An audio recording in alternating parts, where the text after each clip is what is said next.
Juan Gabriel tenía apenas 5 años cuando fue abandonado por su madre.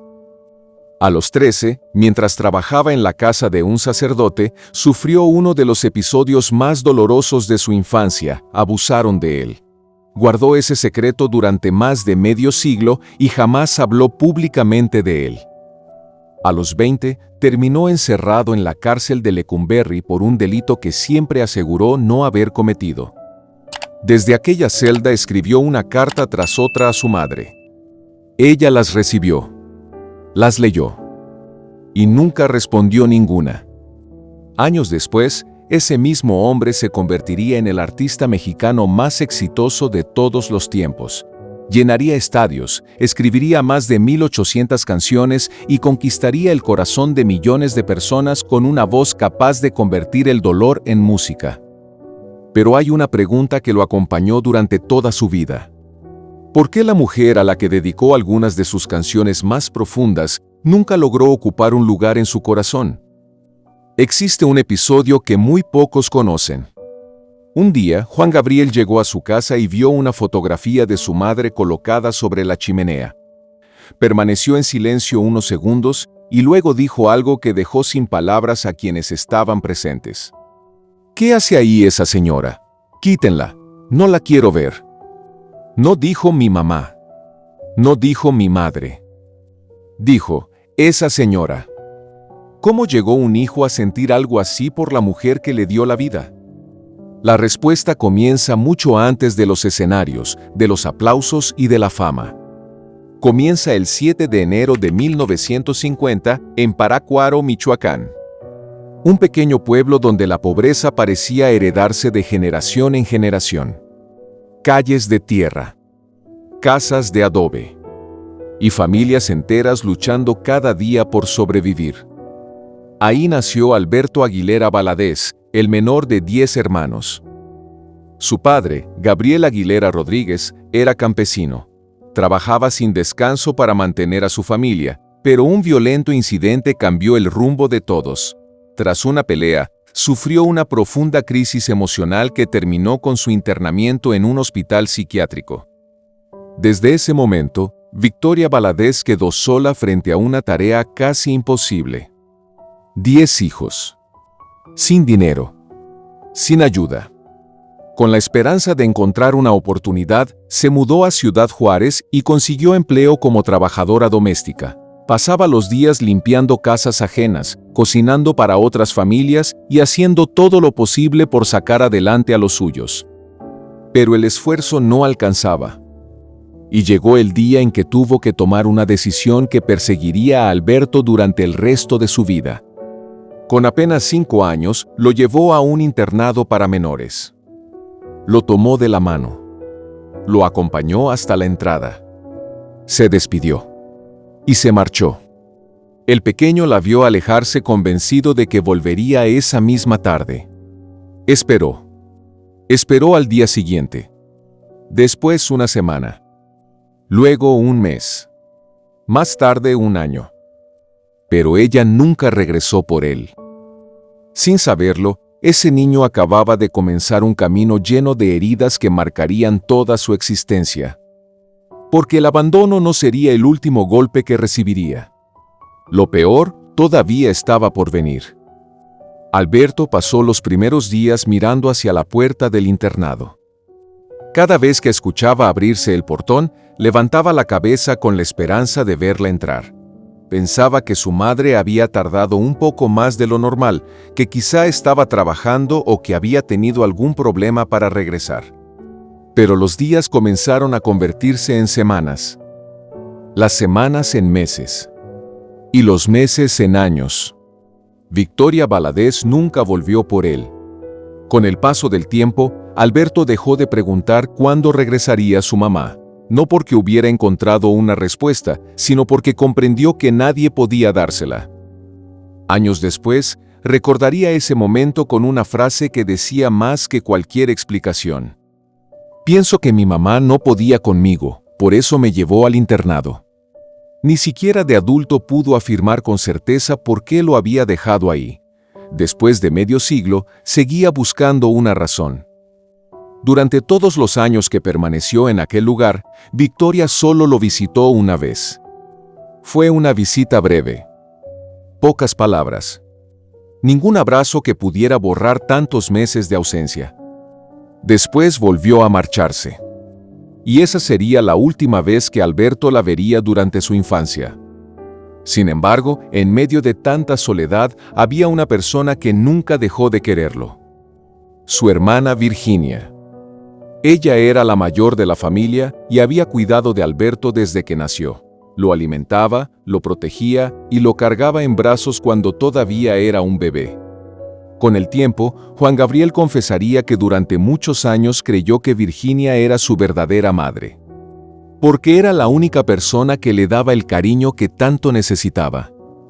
Mientras tanto, la vida dentro del internado seguía siendo difícil. Alberto no lograba sentirse parte de ese lugar. Un día decidió escapar. Salió sin rumbo, caminando por las calles de Ciudad Juárez, sin dinero, sin comida y sin tener un lugar al cual regresar. Fue entonces cuando una mujer muy humilde lo encontró. Ella sobrevivía pidiendo limosna en las calles y decidió llevarse al pequeño con ella. Para conseguir algunas monedas, le pintaba el rostro como payaso y juntos recorrían la ciudad. Aquella tampoco era una vida para un niño.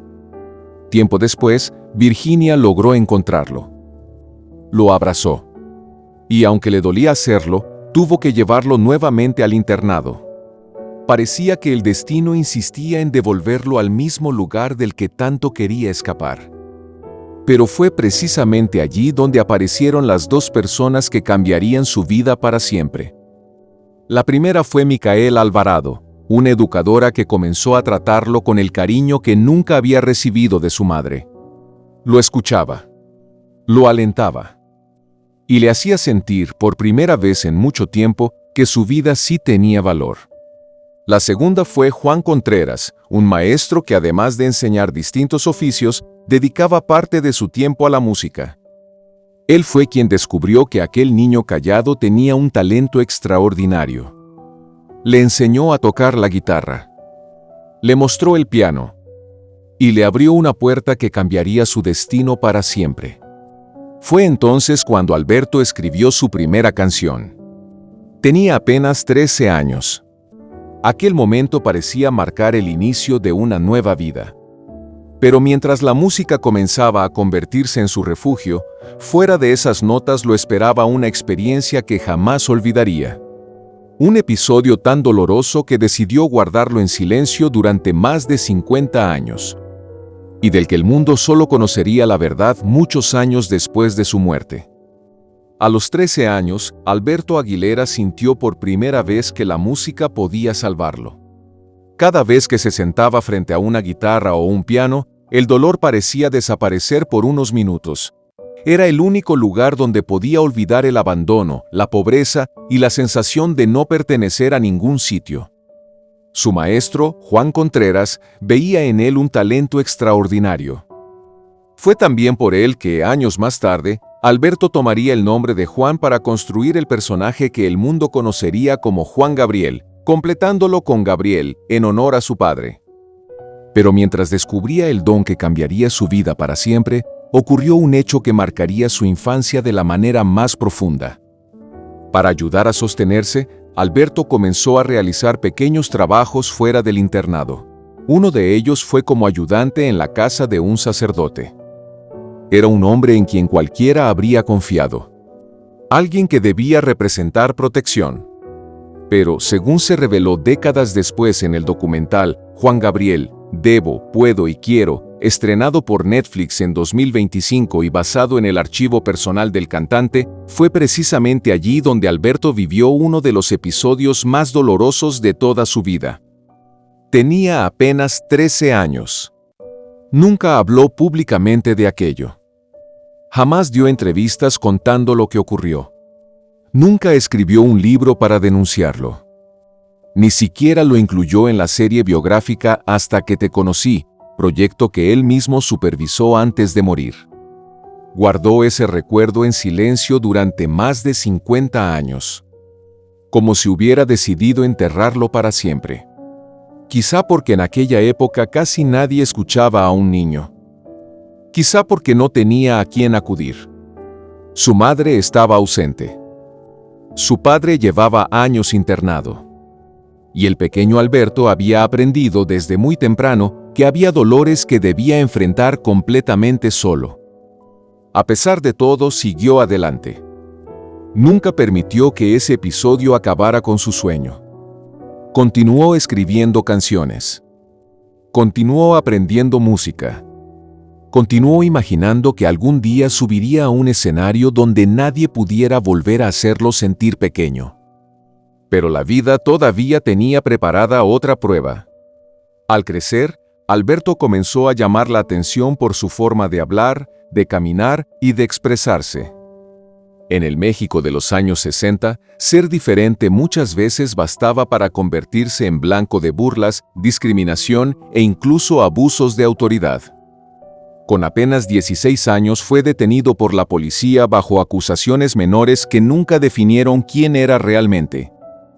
Aquella experiencia le dejó claro que el mundo no sería amable con él. Sin embargo, lejos de rendirse, siguió cantando en pequeños bares de Ciudad Juárez. Especialmente en uno que más tarde se volvería legendario. El Noa Noa. Mientras los clientes buscaban olvidar sus problemas por unas horas, Alberto aprovechaba cada canción para acercarse un poco más al sueño que llevaba guardando desde niño. Soñaba con llegar a la Ciudad de México. Soñaba con grabar un disco. Soñaba con demostrar que aquel niño abandonado en un internado también merecía una oportunidad. No podía imaginar que ese sueño estaba a punto de cumplirse. Pero tampoco imaginaba que, antes de convertirse en Juan Gabriel, tendría que enfrentarse al lugar más oscuro de toda su vida. Una prisión de la que muy pocos salían siendo los mismos. Y donde escribiría las cartas más tristes que jamás redactó, dirigidas a una madre que volvería a guardar silencio. A finales de los años 60, Alberto Aguilera dejó atrás Ciudad Juárez con una maleta llena de ilusiones y muy poco dinero en el bolsillo. Como miles de jóvenes, llegó a la Ciudad de México convencido de que allí encontraría la oportunidad que había esperado toda su vida. La realidad fue muy distinta. Dormía donde podía, algunas noches en terminales de autobuses, otras en casas de conocidos y, cuando no había otra opción, pasaba horas caminando por las calles hasta que amaneciera. Aún así, no dejó de perseguir su sueño. Cantaba como corista, componía canciones y buscaba cualquier oportunidad para demostrar su talento. Poco a poco comenzó a relacionarse con personas del medio artístico. Por primera vez, parecía que el destino empezaba a sonreírle. Pero todo cambió el 14 de abril de 1970. Ese día fue detenido y acusado de haber robado joyas y otros objetos durante una reunión privada a la que había sido invitado únicamente para cantar. Alberto insistió desde el primer momento en que era inocente. Explicó que jamás había tomado nada. Suplicó que investigaran. Nadie quiso escucharlo. Era un joven desconocido, sin dinero, sin influencias y sin alguien dispuesto a defenderlo. La acusación pesó más que su palabra. Fue sentenciado y enviado al lugar que todos conocían como el Palacio Negro de Lecumberri. Solo pronunciar ese nombre provocaba miedo. Lecumberri era mucho más que una prisión. Era un sitio donde convivían el hacinamiento, la violencia y la incertidumbre. Las celdas estaban repletas. Las reglas muchas veces las imponían los propios internos. Y sobrevivir un solo día ya era una batalla. Alberto tenía apenas 20 años. Era delgado. No conocía a nadie. No tenía dinero para comprar protección. Y tampoco tenía una familia que pudiera visitarlo con frecuencia. Cada noche se preguntaba si lograría salir con vida. Para no dejarse vencer por el miedo, hizo lo único que sabía hacer: escribir. Mientras otros presos intentaban sobrevivir como podían, Alberto llenaba hojas con letras que algún día recorrerían el mundo. En aquellas paredes comenzaron a tomar forma canciones como No tengo dinero, inspiradas en una realidad que estaba viviendo en carne propia. No escribía para hacerse famoso. Escribía para no romperse. Porque cuando todo alrededor parecía perdido, la música seguía siendo el único lugar donde nadie podía encerrarlo. Pero no solo escribía canciones. También escribía cartas. Cartas dirigidas a la única persona de la que todavía esperaba una muestra de cariño. Su madre. Le contaba cómo eran los días dentro de la prisión. Le hablaba del miedo. De la incertidumbre. Le pedía que fuera a verlo, aunque solo fuera una vez. Le rogaba una respuesta. Una palabra. Un mensaje que le hiciera sentir que todavía tenía una familia esperándolo afuera. Las cartas salían de Lecumberri rumbo a Ciudad Juárez. Victoria Valadez las recibía. Las abría. Las leía. Pero nunca respondió ninguna. El silencio que había comenzado cuando Alberto tenía 5 años volvía a repetirse. Solo que ahora llegaba desde una celda. Y con cada carta sin respuesta, el joven comprendía que la herida más profunda de su vida no estaba entre los muros de aquella prisión. Estaba en el corazón de un hijo que seguía esperando el amor de su madre, aunque ella nunca pareciera dispuesta a dárselo. Y cuando la esperanza estaba a punto de extinguirse, 2 mujeres, que ni siquiera eran parte de su familia, aparecerían para cambiar su destino para siempre. Después de meses encerrado en Lecumberri, Alberto Aguilera comenzaba a perder la esperanza. Cada mañana despertaba con la misma pregunta. ¿Alguien habrá venido por mí? La respuesta siempre era la misma. Nadie. No había visitas. No había noticias de su madre. No había una carta que dijera, resiste, voy a sacarte de aquí. Solo el silencio. Un silencio que le dolía más que los barrotes de aquella prisión. Sin embargo, cuando todo parecía perdido, ocurrieron 2 encuentros que cambiarían su destino para siempre. La primera fue Enriqueta Jiménez, mejor conocida como la Prieta Linda.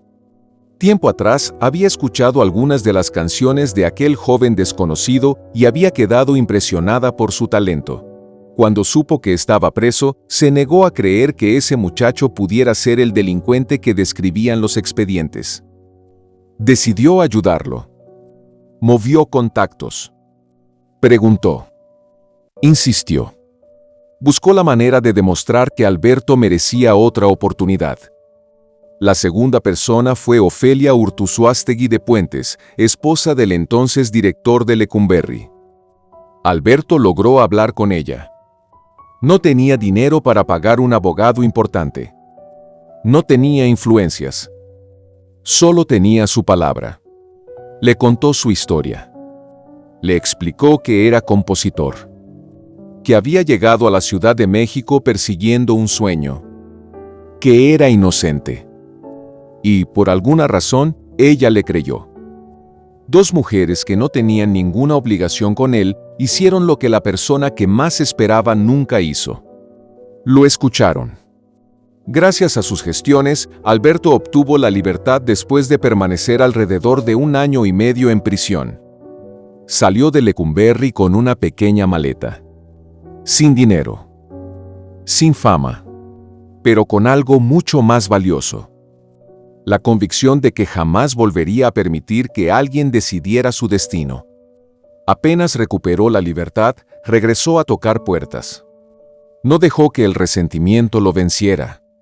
Ni el abandono. Ni la cárcel. Ni todo lo que había vivido hasta ese momento. Poco tiempo después firmó un contrato con RCA Víctor. Era la oportunidad que había esperado durante años.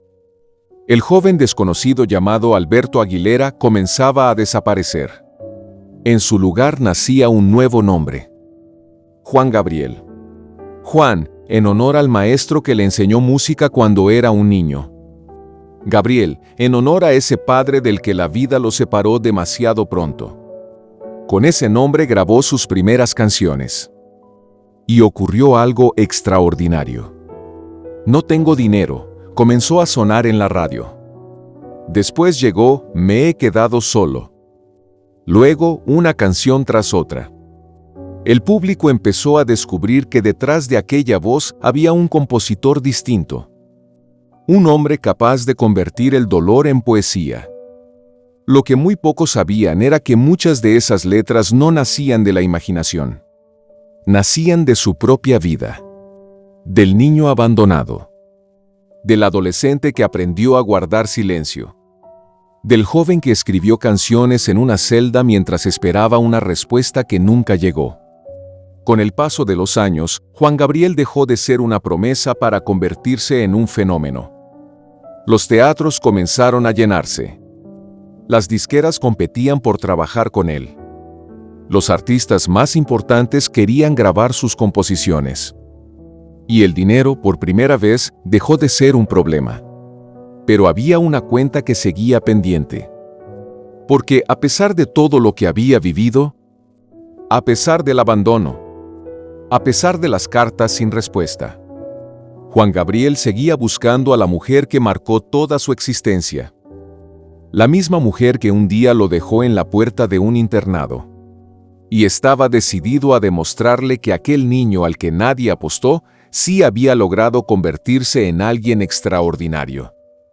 El éxito llegó más rápido de lo que cualquiera habría imaginado. Las canciones de Juan Gabriel comenzaron a escucharse en toda la radio mexicana. Después vinieron los conciertos, las giras y los discos que rompían récords de ventas. El muchacho que había dormido en terminales de autobuses ahora era recibido con ovaciones. El niño que había sido rechazado empezaba a ser querido por millones. Pero, por dentro, seguía siendo Alberto. Ese pequeño de 5 años que nunca dejó de esperar que su madre lo abrazara. Por eso, cuando el dinero dejó de ser un problema, no pensó primero en comprar mansiones ni automóviles de lujo. Pensó en Victoria. Quería demostrarle que había salido adelante. Que aquel niño al que dejó en un internado había cumplido sus sueños. Y entonces hizo algo profundamente simbólico. Compró la casa donde ella había trabajado durante años como empleada doméstica en Ciudad Juárez. Era el lugar donde Victoria había limpiado pisos ajenos, lavado ropa ajena y servido a otras familias para poder sobrevivir. Ahora esa casa podía ser suya. Era el regalo más importante que un hijo podía ofrecerle. No era solo una propiedad. Era una manera de decirle: ya no tendrás que trabajar para nadie nunca más. Pero la respuesta de Victoria fue completamente inesperada. Rechazó el regalo. No quiso vivir ahí. No aceptó la casa. Años después, personas cercanas a Juan Gabriel recordarían que aquel rechazo lo hirió profundamente. Sin embargo, él no dejó de ayudarla. Mes tras mes continuó enviándole dinero. Nunca dejó de apoyarla económicamente. Como si, en el fondo, todavía esperara recibir una palabra de cariño. Un gesto. Una señal de que, finalmente, podía sentirse hijo. Pero ese momento nunca llegó. El 27 de diciembre de 1974, Victoria Valadez falleció. Juan Gabriel se encontraba de gira. Cuando recibió la noticia, ya era demasiado tarde. No alcanzó a despedirse. No pudo abrazarla por última vez. No pudo preguntarle aquello que había cargado desde niño. ¿Por qué me dejaste? ¿Alguna vez me quisiste? Esas preguntas quedaron para siempre sin respuesta. Con el paso del tiempo nació una de las canciones más importantes de la música en español. Amor Eterno. Durante décadas, millones de personas la han dedicado a sus madres, creyendo que era un homenaje lleno de gratitud. Y sin duda, refleja el dolor de una pérdida. Pero detrás de esa melodía también existía una herida mucho más profunda. No era solamente la tristeza por una despedida. Era el dolor de un hijo que pasó toda la vida buscando un amor que nunca sintió completo. Esa idea tomó aún más fuerza cuando años después salió a la luz un episodio que sorprendió a todos. Según relató Joaquín Muñoz, quien convivió durante años con el cantante, un día Juan Gabriel llegó a su casa y encontró una fotografía de Victoria colocada sobre la chimenea. Se quedó mirándola unos segundos y pronunció una frase que nadie esperaba escuchar. «¿Qué hace ahí esa señora? Quítenla, no la quiero ver». No dijo mi mamá. No dijo mi madre. Dijo, esa señora. Aquellas palabras mostraban un dolor que nunca desapareció. Porque el éxito había llenado estadios. El dinero había cambiado su vida. La fama lo convirtió en un ídolo. Pero ninguna de esas cosas pudo llenar el vacío que dejó aquel niño abandonado en la puerta de un internado. Y mientras el mundo entero comenzaba a llamarlo el Divo de Juárez, Juan Gabriel seguía luchando contra heridas que nadie veía. Heridas que, muy pronto, volverían a aparecer, esta vez en su propia familia, demostrando que algunos ciclos son mucho más difíciles de romper de lo que imaginamos. Después de la muerte de Victoria, Juan Gabriel nunca volvió a ser el mismo.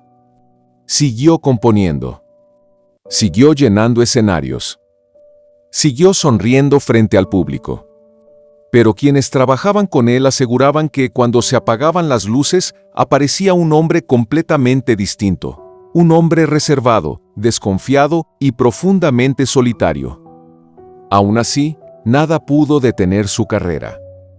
Con el paso de los años, Juan Gabriel dejó de ser un cantante exitoso para convertirse en un fenómeno irrepetible. Compuso más de 1,800 canciones, una cifra que muy pocos artistas en el mundo han alcanzado. Sus composiciones fueron interpretadas por figuras como Rocío Dúrcal, Isabel Pantoja, Vicente Fernández, José José, Lucha Villa y decenas de artistas más. Cada canción que escribía parecía convertirse en un éxito. Los teatros ya no eran suficientes. Después llegaron las grandes arenas. Y finalmente los estadios. En el año 2000 logró una de las imágenes más impresionantes de su carrera. Más de 350,000 personas se reunieron en el Zócalo de la Ciudad de México para verlo cantar. Una multitud tan enorme que parecía no tener final. Miles de voces entonando al mismo tiempo, querida, hasta que te conocí, y amor eterno.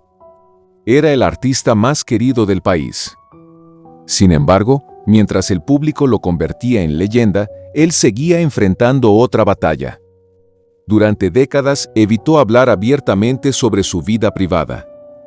En una época donde ser diferente podía significar perder contratos, enfrentar discriminación o convertirse en blanco de ataques, Juan Gabriel aprendió a protegerse guardando silencio.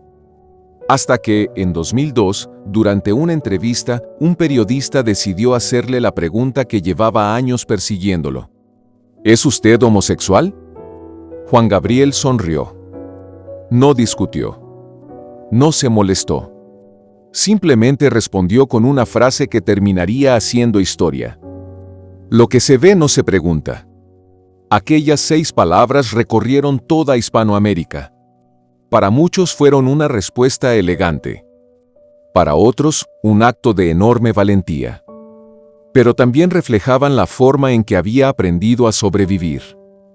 Sin dar explicaciones. Sin permitir que nadie definiera quién era. Sin embargo, existía otro aspecto de su vida que casi nadie conocía.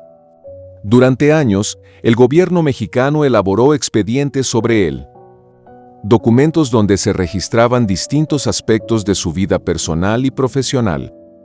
El artista que llenaba estadios también era observado de cerca por las autoridades. Era una paradoja difícil de creer. Mientras millones de personas lo aplaudían, él seguía sintiendo que debía protegerse. Que no podía confiar completamente en nadie. Y quizá no era para menos. Había sido abandonado siendo un niño. Había sufrido experiencias que decidió guardar en silencio durante décadas. Había pasado por la cárcel. Y ahora convivía con una fama gigantesca que lo obligaba a desconfiar incluso de quienes decían querer ayudarlo.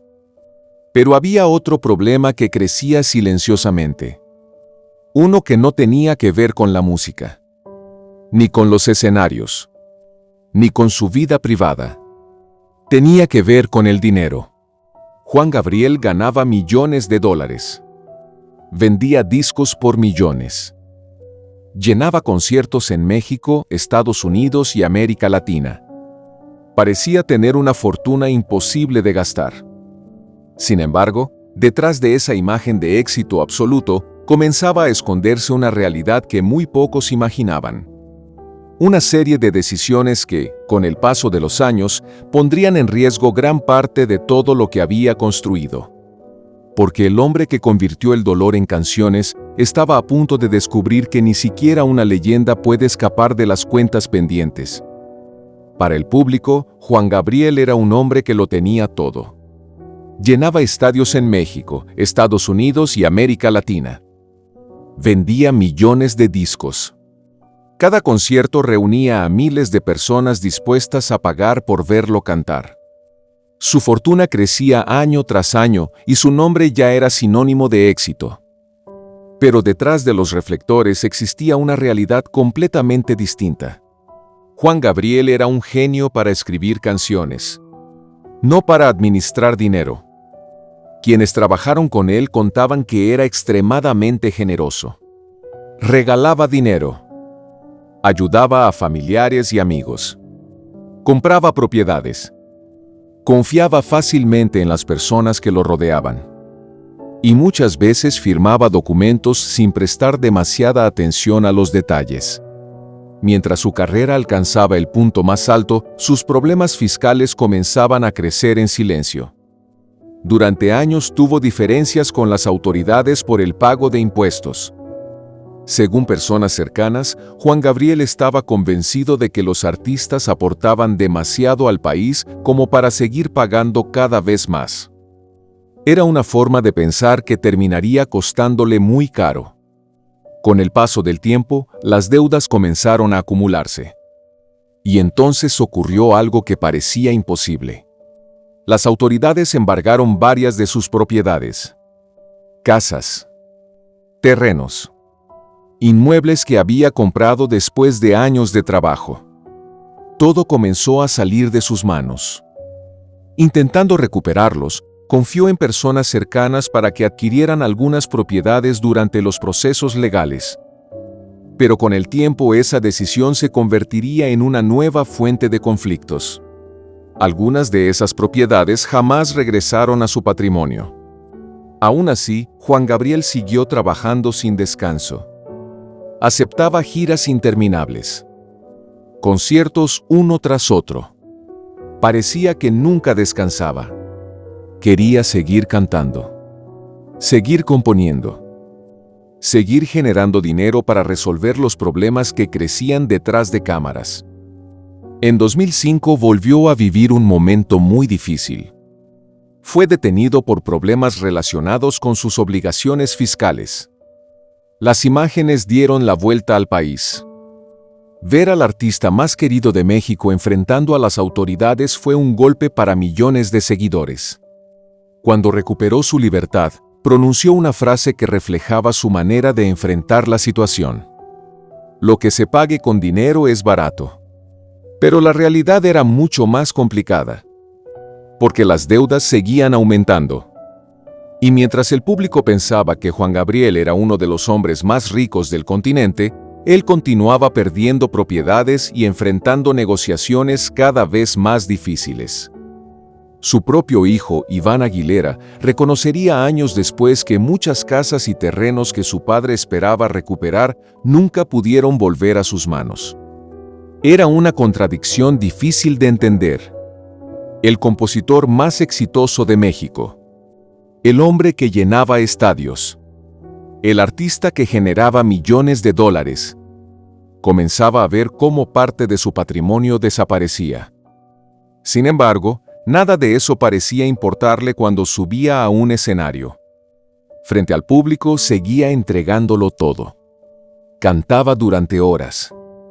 Sonreía. Bromeaba. Y hacía creer que todo marchaba perfectamente.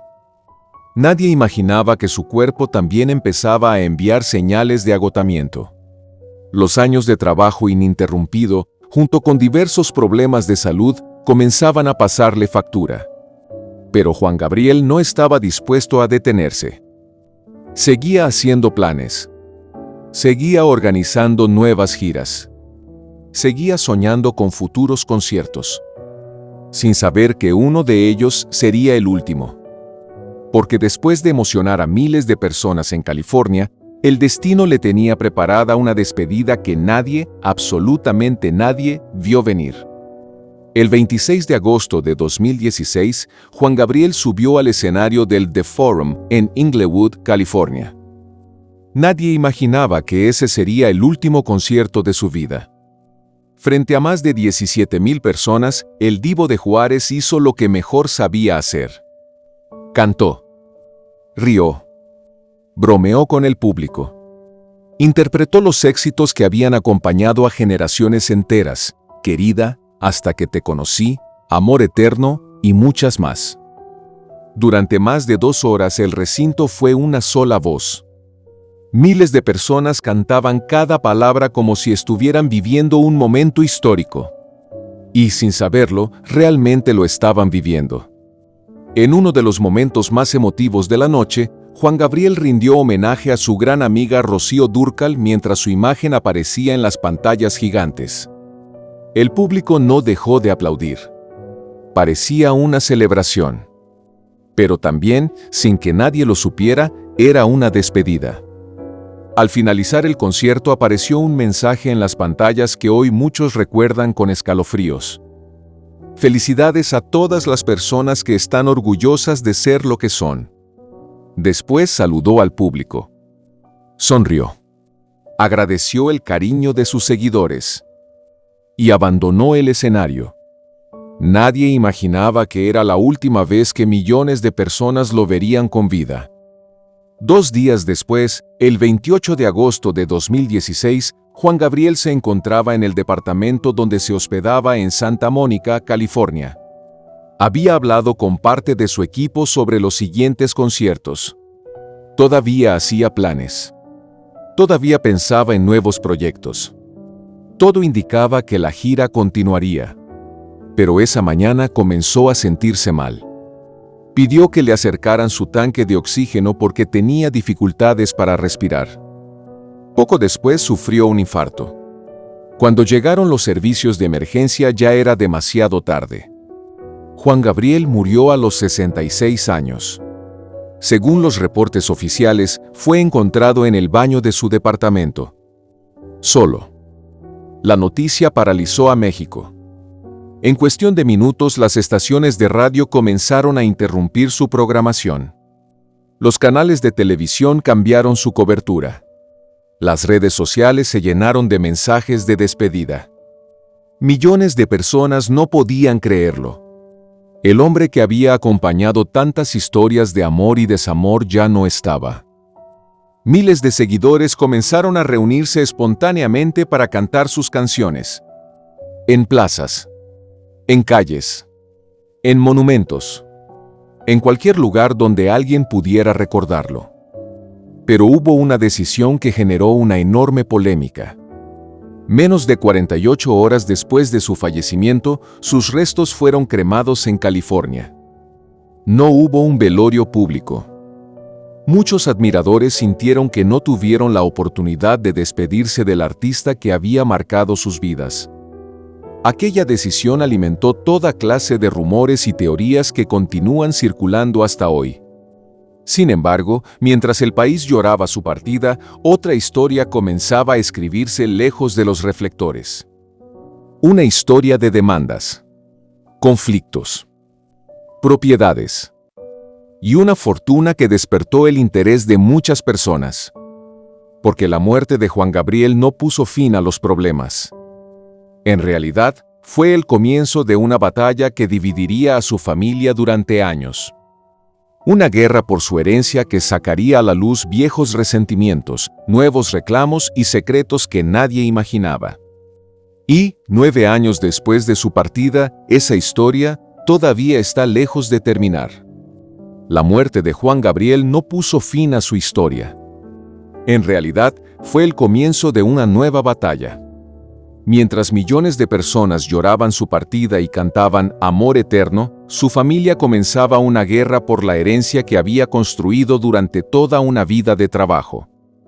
Su testamento dejó claro que Iván Aguilera, su único hijo biológico, sería el heredero universal de su patrimonio. Hablamos de propiedades, derechos de autor de más de 1,800 canciones, grabaciones inéditas y una fortuna valuada en millones de dólares. Pero la tranquilidad duró muy poco. Con el paso de los años aparecieron nuevas demandas, personas que aseguraban ser hijos del cantante y disputas por propiedades que aún hoy siguen en litigio. Lo más sorprendente es que, 9 años después de su muerte, la batalla continúa. El hombre que unió a millones con su música dejó una familia completamente dividida. Y quizá esa sea la ironía más triste de toda su historia. Porque Juan Gabriel pasó gran parte de su vida intentando encontrar una familia. Primero buscó el amor de su madre. Después intentó construir el hogar que él nunca tuvo. Incluso fundó un orfanato para ayudar a niños que, como él, habían sido abandonados. Quería romper el ciclo que había marcado su infancia. Quería demostrar que el dolor no tenía por qué repetirse. Pero la vida volvió a ser más fuerte. Y muchas de esas heridas nunca terminaron de sanar. Tal vez por eso sus canciones siguen emocionando a millones de personas. Porque detrás de cada palabra había una experiencia real. No escribía sobre un dolor imaginario. Escribía sobre el suyo. Sobre el niño que esperaba que su madre regresara. Sobre el joven que escribió cartas desde una cárcel sin recibir respuesta.